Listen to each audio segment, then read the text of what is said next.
पुण्य गौतमजी हाम्रो साथमा हुनुहुन्छ। पुण्य सर, यसलाई हार्दिक स्वागत छ। Thank you so much. अब फेरि सुशीला कार्की सरकारले क्याबिनेट एक्सटेन्सन गर्ने रे होइन, मन्त्री परिषद विस्तार गर्ने रे, 4 जना नयाँ मन्त्रीहरू, नयाँ अनुहारका मन्त्रीहरू थपिने भयो अरे सर। तपाईँको नाम त परेको छैन नि? मेरो कहाँ पर्छ, म त्यो लिस्टमै छैन। म त अब तपाईँलाई के ढाँट्नु, त्यतिखेर कम्युनिकेसन मिनिस्टरको भयो, मसँग अप्रोच गरेको थियो बालटार सूत्रले। अब ऱ्याङ्की ठ्याङ मिलेर अब बालन शाहजीलाई मेरो नाम जचेर के भयो, अब म रिङ आउट भएँ। तर अब म यहाँ हेर्दैछु कि मन्त्रीमण्डल अब पूर्णता पाउँछ पाउँछ पाउँछ भनेर गीत गाएको धेरै भएको थियो, अब पूर्णता दिने रे भनेर 4 जना मान्छेको नाम हाइलाइट छ।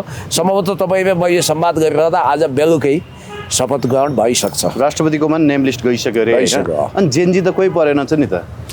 यो जेनजीको सरकारै होइन, जेठो छोरोलाई म्यानेज गरिहालिन्। अब यी अरू व्यवहारिसे औरस पुत्रहरू गल्ली गल्लीमा आएका अरू छोरो हुनै सकेनन्। 2टा छोरा रहेछन्, कान्छो छोरो होला। अब उहाँले जेठो भनेर घोषणा गरेपछि कान्छो छोरो जसको थर पतिको थरबाट कायम छ, सुवेदी समथिङ, उहाँ अब विदेशमा सुविधा सम्पन्न जीवन बाँच्दै हुनुहुन्छ, नाति नातिना पनि भएका अरे। जेठो छोरो सुजन छँदैछ, अरू जेनजी किन चाहियो उहाँलाई?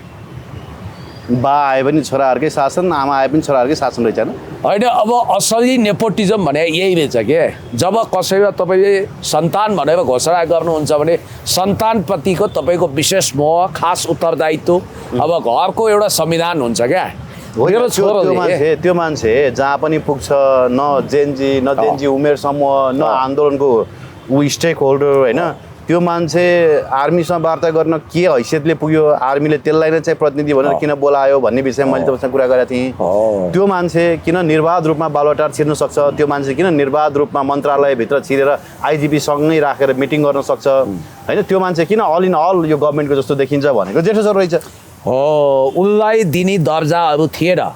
हेर्नुहोस्, म मानव प्रधानमन्त्री, त्यो दर्जा चाहिँ जेठो छोरो। सुन्नु न, म प्रधानमन्त्री भएँ एकछिनको लागि, हाइपोथेटिकल कल्पना। अब म यदि साँच्चै पुत्र मोहमा वशीभूत भएको मान्छे छु भने मैले बनाएको क्याबिनेट मन्त्री भन्दा त मेरो छोरो मेरो क्याबिनेटमा हावी हुन्छ नि। मन्त्रीले पनि मेरो छोरोलाई चाकरी गर्छ, नमस्कार बुवालाई यसो भनिदेऊ न केही भन्छ नि त। श्रीमतीवाद, छोरावाद त्यति महत्त्वपूर्ण। अझ जेठो छोरो भनेपछि त बिचरा मन्त्रीहरू आउनुभयो, सर आउनुभयो, जेठो छोरो आउनुभयो भनेर जुरुक्क उठ्नु परेन? के छ भाइ हो, तिमीहरूको आमाले त तिमीहरूलाई थर्काउँदै थिइन् त, तिमीहरू त कामै गर्दैनौ रे, तुरन्त राजीनामा दियो त, आमालाई म अहिले लगेर दिन्छु पनि भन्न पाएँ। अनि सचिव कहाँ गयो, ओहो हजुर हजुर नमस्कार है बाबु, हजुर के छ? अनि आमालाई सन्चै, हजुर केही टक्र्यौँ ठेकी कोसेरी केही छ कि सन्चो सुविस्ता? अरे छोरो हो, जेठो छोरो, कान्छो छोरो यहाँ छैन, एउटै छोरो त छ जगजगी, कान्छो छोरो उहाँ छ। अब यो छोरोको जन्मदर्ता चाहिँ कहाँ गरे आएछ, यो छोरोको थर किन गुरुङ भयो, मलाई चाहिँ ताजुब लागेको छ। र असली बुवा आमा कति हाँस्दा हुन्। अब यहाँनिर एउटा कुरा के छ भने सवाल यो हाँस ठट्टाको मात्रै, हाँस खेल ठट्टाको होइन, त्यो टिओबीको ग्याङ यो उनलाई दिएको। म टिओबीको कुरामा आउँछु। सुदन गुरुङलाई जुन ट्याग उहाँले भिराउनु भयो, यो लाखौँ लाख जेनजीहरूको अपमान हो। शहीद परिवार र बलिदान गर्ने परिवारप्रतिको घात हो। र एक्लो सुदन गुरुङलाई सबभन्दा सर्वोच्च स्थानमा सजाउने एउटै ट्याग रहेछ जेठो छोरो। जेठो छोरो नामक सुवर्ण रत्नले विभूषित गर्दाखेरि उनलाई संविधानभन्दा माथि राखिएको छ। तपाईँको र मेरो घरको एउटा संविधान छ, तपाईँको छोरो पनि मेरो छोरो पनि हाम्रो घरको संविधान उल्लङ्घन गर्न योग्य छन्। उनीहरू त्यसको लागि एकदमै स्वीकार्य छन्, किनभने दुध घोप्ट्यायो, घरको एउटा संविधान छ, दुध घोप्ट्याउन पाइँदैन। ल मेरो श्रीमतीले घोप्ट्यायो भने नि त्यहाँ झगडा पर्छ, छोरो हो निर्दोष छ, के गर्ने, घोप्ट्यायो। अब केही पैसा चोरो खल्तीबाट अलिकति पकेट मार, छोरो हो उमेरमा यसो गर्छ, बदमासी गर्छ, क्षम्य हो नि भन्नाले घरको संविधान जस्तै राज्यको संविधान उल्लङ्घन गर्न पनि क्षम्य छ यो सुदन गुरुङलाई। त्यो भएर मैले त राजगुण्डा मात्रै भनेको थिएँ, यो त जेठो छोरो पो निस्क्यो। जन्मदण्ड राजगुण्डा भनेको जेठो छोरो भएर पनि निस्क्यो। राजगुण्डा भन्नाले चाहिँ गुण्डा आवश्यक परेन भने जा भाइ अबदेखि नआइज भन्न पाइयो। छोरो भनेपछि त भात भान्सामा पनि आउन पायो, किचनमा पनि आउन पायो, क्याबिनेट हुँदा हुँदै आमा आमा म आएँ आमा के गर्नु पर्यो भन्न पनि पायो, मन्त्री सचिव सबैलाई हप्काउनु पायो। यो हो विभेद भने। र र सुशीला कार्कीको सरकार, जसले सुदन गुरुङलाई यस्तो स्ट्याटस दिलायो यो राष्ट्रिय अन्तर्राष्ट्रिय शक्ति केन्द्र, जसले गर्दा टिओबीवालालाई उकास्री यही सुदन गुरुङ। होइन सुन्नु न, दुर्गा प्रसाईले जुन भिडियो सार्वजनिक गरे एउटा युरोपियन युनियनको के प्रोजेक्ट इम्प्लिमेन्टेसनको अफिसको छतमा बसेर बोल्दै गरेको भिडियो अडियोसहित सार्वजनिक गरे। त्यस पछाडि जेलमा परेका दुर्गा प्रसाई, हिरासतमा रहेका दुर्गा प्रसाईलाई अदालतले पनि उन्मुक्ति दियो। सरकारले वार्ता गर्न बोलायो, गृहमन्त्रीले वार्ता गरे, प्रधानमन्त्रीले वार्ता गरे। तपाईँले भन्नुभयो उनीसँग अन्य पनि यस्ता एभिडेन्सहरू भएको कारणले गर्दाखेरि यो सरकार लल्याक लुलुक भयो भने। हामीले सुरुदेखि नै भनेको थियौँ कि सुदन गुरुङलाई नेपाल आर्मीले वार्ता गर्नको लागि त्यो स्पेस किन दियो भनेको त जेठो छोरो रहेछ नि त। हो, उनलाई दिने सबभन्दा ठुलो उपाधि भनेको मन्त्री पनि होइन, मन्त्रीभन्दा धेरै माथि। ए बाबा, प्रधानमन्त्रीको जेठो छोरोको हैसियत त मन्त्रीभन्दा बढी भएन। यसो हेर्दा उसको औपचारिक राजकीय पद केही नहुने, तर अल इन अल किचन क्याबिनेटको पनि उही हर्ताकर्ता। अब जेठो छोरोले जे चाह्यो त्यही हुने भयो। अब मानौ कुनै अड्डामा ऊ गएर उभियो, को आयो त्यहाँ? प्रधानमन्त्रीको सोकल्ड जेठो मानस पुत्र आयो। भौतिक पुत्र भनेर त कहाँ म हेरौँ, जन्मदर्ता हेरेको छैन उसको, नागरिकतामा सुशीला कार्की देखिन। अब नागरिकता त्यही होला असली, आमाको नाम त अर्कै छ, आमाको नाम लेखिया छैन क्या अरे, बुवाको मात्रै नाममा छ नागरिकता। अब के थाहा हामीलाई? अब जेठो छोरो भन्नुभयो, हामीले त पत्याउनै पर्यो ऊ मेरो जेठो छोरो। एउटा कुरो, प्रधान न्यायाधीश भइसकेको व्यक्ति, कानुनको हर हिसाबले पालना गर्नुपर्ने व्यक्तिको लागि एउटा सुदन गुरुङ चाहिँ काखा, अरू जम्मै हामी सौतेला छोराछोरी, जम्मै जेएनजी त सौतेला छोराछोरी रहेछन्। त्यस कारणले गर्दाखेरि यो चरम विभेद हो र सुदन गुरुङलाई दिएको गैर संवैधानिक फ्यासिलिटी, एक्स्ट्रा कन्स्टिट्युसनल फ्यासिलिटी बापत हामीले यो सरकारको जति निन्दा भर्सना गरे पनि केही लछापाटो लाग्दैन। प्रचण्ड प्रधानमन्त्री हुँदाखेरि प्रकाशको हालिमली जस्तै होइन त। अब यो जेठो छोरोको लाइसेन्स, प्रकाशको यति हालिमली थिएन होला। कहाँ हुन्छ? जेठो छोरोको लाइसेन्स तब थोतिन्छ जब यो सरकार अदालतबाट क्विट हुन्छ या यो सरकारले काम रिटायरमेन्ट लिन्छ। त्यो बाहेक सुदन गुरुङको सत्ता ढल्ने भएन। यो सत्ता चाहिँ सुशीलाको होइन, सुदन सत्ता रहेछ क्या। ए, यो सरकार सुशीला कार्कीको होइन, सुदन गुरुङको चाहिँ होइन। छोरोको जेठो छोरो त सर्वै सर्वा भएन भने त्यहाँ पति पनि गौड भयो। उहाँ श्रीमान सुशीला कार्कीको श्रीमानै गौड हुनुभयो। उहाँको वास्तविक छोरो, बायोलोजिकल छोरो त होइन होला सुदन, होइन। अब छोरै भनेपछि बायोलोजिकल हो कि मेन्टल अथवा साइकोलोजिकल हो भनेर सोध्नु पनि पर्ने होला। अब छोरो भन्नुभयो, बायोलोजिकल होइन भन्ने हामीलाई विश्वास छ, साइकोलोजिकल मानसपुत्र होला। तर मानसपुत्र चाहिँ वास्तविक बायोलोजिकल सनभन्दा बढी प्रभावशाली रहेछन्। साइकोलोजिकल सन भनेपछि ती आफ्नो वास्तविक बायोलोजिकल सन चाहिँ सिंहदरबार पनि आउन नपाउने भए, उताको त्यही अलबलिया छन्, अहिले यहाँ छैनन् भन्ने मेरो सूचना छ। अब यो जेठो छोरोले हो कि क्या? यो 4 जनालाई पनि मन्त्री बनाएको जेठो छोरो अस्ति घोषणा भयो, आज त भटाभटी मन्त्री घोषणा भए। अब धेरैजनाको तपाईँले मन्त्री हुने बित्तिकै जन्मकुण्डली खोल्नु भएको छ होइन। अब भर्खरै मन्त्रीमा नाम सिफारिस भएका यी 4 जनाको जन्मकुण्डली चाहिँ केही थाहा छ तपाईँलाई? अलिकति क्रमशः कुरा गरौँ। नेपाल प्रहरीको निम्ति आइजी हुन एकदमै लायक व्यक्ति मानिएका राजेन्द्र सिंह भण्डारी, यदि मेरो सूचना गलत होइन भने उनी उपेन्द्र कान्त अरियालसँग प्रतिस्पर्धारत थिए र उनको दाबी अनुसार आइजी हुन सर्वाधिक योग्य मानिस उनी नै थिए। त्यो दौडमा विज्ञानराज शर्मा जो अहिले कार्की आयोगको सदस्य हुनुहुन्छ, कार्कीकै जमाना छ, गौरीबहादुर कार्की आयोगको प्रवक्ता सदस्य विज्ञानराज शर्मा, राजेन्द्र सिंह भण्डारी र उपेन्द्र कान्त अरियाल दौडमा हुँदाखेरि त्यो दौड, त्यो जितबाजी उपेन्द्रको पल्टामा पर्यो। स्वाभाविक थियो, उनी सिनियर थिए। त्यसले गर्दा लगभग डिप्रेसनमा पुग्नुभयो राजेन्द्र सिंह भण्डारी। उहाँ आफूलाई यो तहमा हेर्नुहुन्थ्यो कि उहाँ आइजी हुनुबाहेक विकल्पै छैन, आकाशै खस्छ धरती नै फाट्छ। यस्तो एकदमै गम्भीर आत्मविश्वास दुईजनासँग थियो। एउटा सर्वेन्द्र खनालसँग प्रतिस्पर्धामा हारेका रमेश खरेल। ए, रमेश खरेल हो, रमेश खरेललाई पनि म बाहेक अरू आइजी हुन्छ भन्ने थिएन नि त। एउटा चाहिँ राजेन्द्र सिंह भण्डारी। अब यहाँ विचित्रको कुरो के भने सुशीला क्याबिनेटमा गृहमन्त्री भएर विगतमा आइजी नभएको पीडामा मलम लगाउँछु भनेर दौडेर हिँडेका रमेश खरेललाई कुलमान वेभिङ आउट गरिदिए, किनभने कुलमानसँग उनको लडाइँ थियो। कुलमान इन, रमेश खरेल आउट भए। अब मान्छेले सोचेका थिएनन् कि लगभग आइजी नहुँदा डिप्रेसनको तहसम्म पुग्ने हो कि भन्ने खतरा बोकेका राजेन्द्र सिंह भण्डारीलाई ठुलो न्याय भएछ। एउटा कर्मचारीको श्रम मन्त्री बन्नुभएछ, ठिक छ, उहाँ आफ्नो काबिलियतनामाको कारण मन्त्री भयो भन्नको लागि उहाँ राजनीतिक मान्छे होइन, तर अनुसन्धानको क्षेत्रमा राम्रै मान्छे हो, काबिल पुलिस अफिसर हो, आइजी हुन लायक हुनु त भाग्यले आइजी हुनु भएन। नियतिमा यही मन्जुर रहेछ कि त्यसको 10 वर्षपछि उहाँलाई मन्त्री हुनु रहेछ। अहिले उपेन्द्रकान्त अर्याल हेरिरहनु भयो होला, लु हेर मसँग आइजीमा हार खाएको मान्छे अहिले मन्त्री भयो, अब भेट्दाखेरि त मन्त्रीज्यू नमस्कार त भन्नु पर्ला। हो यो कुरो यहाँ आयो। अब लो उनी त एआइजी थिए, ठुला बडा मान्छे होइन, एआइजी भने लडतरो पद होइन। अब एउटा एआइजी फेरि उहाँ पनि आइजी हुन नसकेको पीडा बोकेको रविजीको पार्टीबाट भविष्यमा चुनाव जितेर आउँछु, घडी रोलेक्स घडीवालालाई म पछार्छु, गृहमन्त्री मै बन्छु भन्ने उहाँको कन्फिडेन्स छ क्यारे विश्वराज सरको होइन। रमेश खरेल फेरि कहाँबाट अब म एउटा दरो इन्ट्री गर्नु भनेर सोचिरहनु भएको छ। रविजीको किताबबाट पनि बहिर्गमन हुनुभयो। यहाँ प्रकाश तिमल सिन्हाजीले एउटा केही तथ्यहरू दिनुभएको रहेछ। भ्रष्टाचार आरोपी जेएनजी सरकारकी मन्त्री भनेर आश्चर्यबोधक चिन्ह यहाँ लगाउनु भएको छ।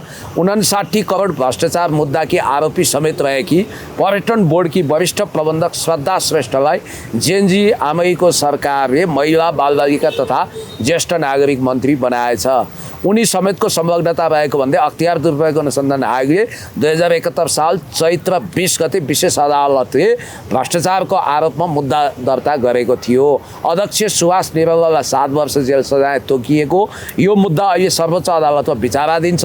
अन्तिम फैसला नहुँदै भ्रष्टाचार आरोपीलाई फुलमाला लगाउने काम गरेर जेएनजी आन्दोलनको म्यान्डेट पुरा गरेकोमा सुशीला कार्की सरकारलाई बधाई छ। हरे यही देख्न जेएनजी आन्दोलनले मलाई डट भनेर उहाँले लेख्नु भएको छ। यहाँ अलिकति राम्रो मान्छे कोही नपाउने यो उहाँले चाहिँ स्क्रिनसट पनि राख्नु भएको छ मुद्दाको, मिसिङको यो सबै कागजात पनि पेश गर्नु भएको रहेछ प्रकाशजीले, र यसपछि सब प्रमाणै ल्याउनु भएको छ। र यहाँ अलिकति के रहेछ भने त्यसै गरी विमल शर्मा कणेल, समीर बज्राचार्य, जितेन्द्र भट्टराई, नम्रता श्रेष्ठ, सूर्य थपलिया, सुमन घिमिरे, रोहिणी प्रसाद खनाल, दीपक राज जोशी, सुदन सुवेदी, सन्तोष विक्रम थापा, लेखनाथ भूषाल, श्रद्धा श्रेष्ठ,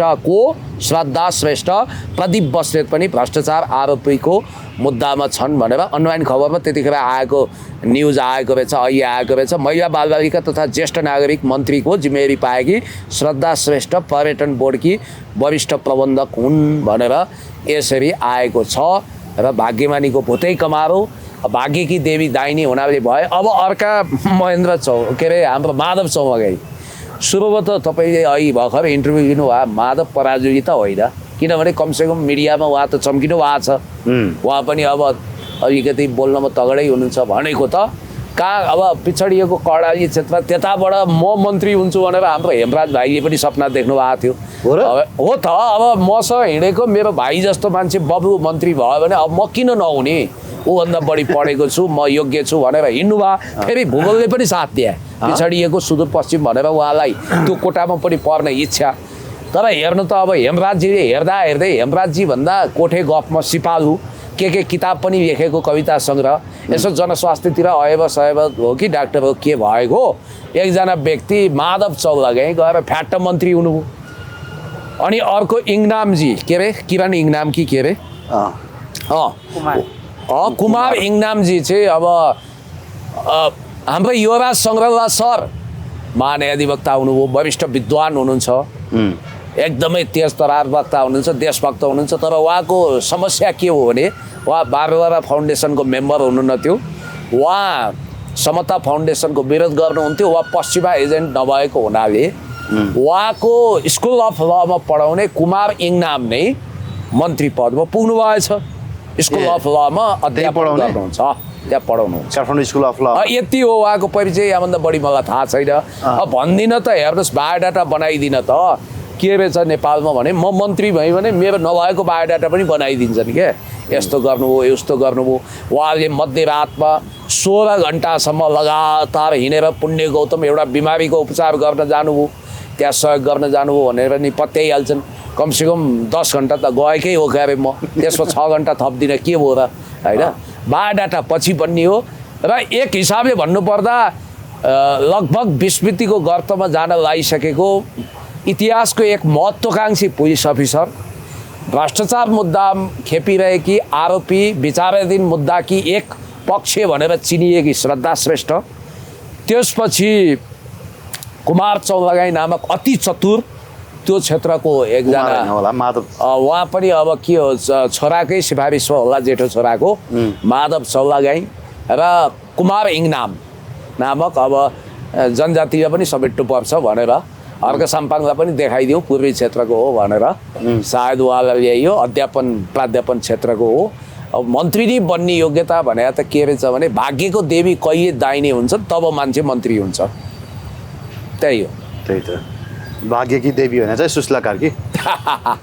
अब फेरि भाग्यको अब राजकुमार पनि त दाहिनी हुनु पर्यो।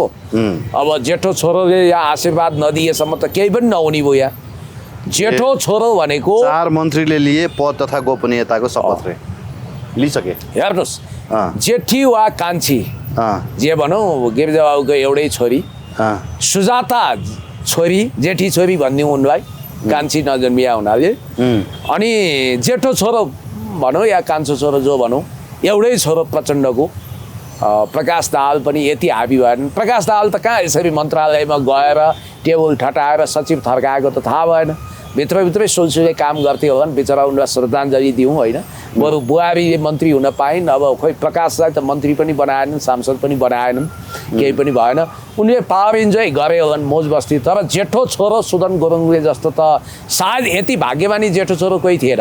हो, छोरो को थिए? कमल कोइराला थिए, जो आफ्नै बुवा विरुद्ध समेत मातृका प्रसाद कोइराला भारत परस्त भयो भनेर कम्युनिस्ट भनेर कालो झन्डा देखाउने छोरो को? कमल कोइराला। प्रधानमन्त्रीका छोरा त्यस्ता पनि थिए।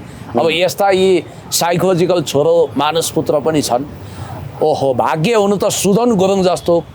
कति धेरैले यो सुदन गुरुङको भाग्यमाथि ईर्ष्या गरेका होलान्। अब उनलाई जेठो छोरो भनेपछि संविधान उल्लङ्घन गर्न पनि छुट छ। बल्लटार उनको लागि पानी परेर, अरे बाफे भनेपछि राष्ट्रिय अन्तर्राष्ट्रिय शक्ति केन्द्रले यो सम्बन्ध साइनोको नाता प्रमाणित त राम्रैसँग गरिदिएछ सर। होइन, नाता प्रमाणित त सुस्ला कार्की आफैले गरिहाल्नु भयो। अब अन्य थप कुराहरू खुल्दै जाला होइन। मैले त अझ यो जुन सम्झौता भयो, यो सम्झौताको विषयमा पनि प्रधानमन्त्रीसँग धेरै प्रश्नहरू उठाएको छु होइन। किनभने जबसम्म आयोगको प्रतिवेदन आउँदैन यो सम्झौता नेसेसरी थियो कि थिएन, यो सम्झौताले चाहिँ के गर्न खोजेको, कसको हतारमा यो सम्झौता गरियो भन्ने विषयमा नि प्रश्न उठाएको छु। अब आउला बिस्तारै यी कुराहरू, आयोगको पनि अब समयावधि बढाउने भन्ने कुरा आइरहेछ होइन। अब केपी ओलीको चाहिँ के होला नि त, धेरैको अब भविष्यवाणी के थियो भने महाधिवेशन अगाडि नै केपी ओली पक्राउ पर्छन् भनेर फुके। अब विद्यादेवी भण्डारी र सुशीला कार्की मिलेर पनि केपी ओलीलाई पक्राउ गर्ने तयार गर्दैछन् भनेर एमालेकै नेताहरूले पनि प्रचार गरे। तर केपी ओलीलाई पक्राउ गर्न सकेका छैन। भोलिबाट महाधिवेशन सुरु हुँदैछ होइन। अब महाधिवेशनको चहलपहल त तपाईँले देखिरहनु भयो होला होइन। म पनि अघि सल्लाहकारी गएको थिएँ, त्यहाँ पनि राम्रै चहलपहल छ। काठमाडौँका विभिन्न के भन्छ यसलाई, यो के होइन यो ब्याङ्केटहरूमा झ्याप्पै मान्छेहरूको बाक्लो उपस्थिति छ। केपी ओली फेरि अध्यक्ष हुने भए त केपी शर्मा ओलीज्यूलाई गिरफ्तार गर्ने भन्ने किस्सा चाहिँ अहिलेको लागि तुइएछ। किनभने अब यस्तो पनि होला, महाधिवेशन त नरोकिने भयो नि त। केपी शर्मा ओलीको वारिसे बनेर उम्मेदवारी हालेर झन् उहाँलाई बढी मत आओस् भनेर यिनीहरू नचाहेका हुन् कि किनभने गिरफ्तारी भएपछि सिम्पेथी बढ्छ भन्ने पनि होला।